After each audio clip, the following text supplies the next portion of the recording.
আপনারা তো ভাবেন যে 2 মিনিটের বা 1 মিনিটের একটা ভিডিও বানাই, হয়তো বা দাঁড়াইছি কথা বলতেছি ভিডিওটা হয়ে গেছে, কিন্তু একটা ভিডিওর পিছনে যে কি পরিমাণ কষ্ট হয় এই যে আপনাদেরকে দেখাই। এই যে দেখেন কি একটু ভিডিও বানামু, যদি ভিডিওটার মধ্যে ওরে নেই, অনেক সময় কি হয় কাপড় চোপড় ঠিক থাকে না, তো অনেক চাইল্ড ভায়োলেশন আসে আঙ্গো। মানে ভিডিওটা বানানোর জন্য আমরা ওকে বললাম যে তুমি এই মেকআপটা দিয়ে একটু খেলো, এই যে খেলার কথা কইছি। এই দেখেন 4,000 টাকার একটা বিদেশি মেকআপ, এটা মালয়েশিয়া থেকে পাঠাইছেন না নাই। এই যে দেখেন এটা, এই যে হাত, এই যে এই উপরে তাকাও, একটু একটা লাইক দাও। এই তো একটা লাইক দিছো। তুমি এগুলো সব কি করছো? তোমার মা বকা দিছে? কেন বকা দিছে?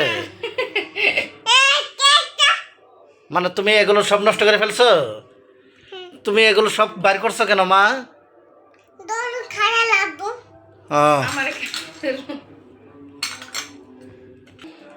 দেখছেন এবার 4,000 টাকা দামের একটা জিনিস চোখের পলকের মধ্যে নষ্ট করে দিছে। কিছু তো বলাই যায় না, উল্টা আম করে ধমক দিব আর কইব এটা মানা না। মানে ও মনে হয় যে এই দেশের প্রাইম মিনিস্টার, ওরা আঙ্গু ভয় পাওয়া লাগবো। মানে সব কিছু মিলাই দেখা যায় যে সংসার কন্ট্রোল করে, বাচ্চা কন্ট্রোল করে সবসময় আমি ভিডিও মানে করতে পারি না। আর ভিডিও করলে হয়তো বা আমার ভয়েসটা ভালোভাবে শোনা যায় না, আশেপাশের শব্দ শোনা যায়।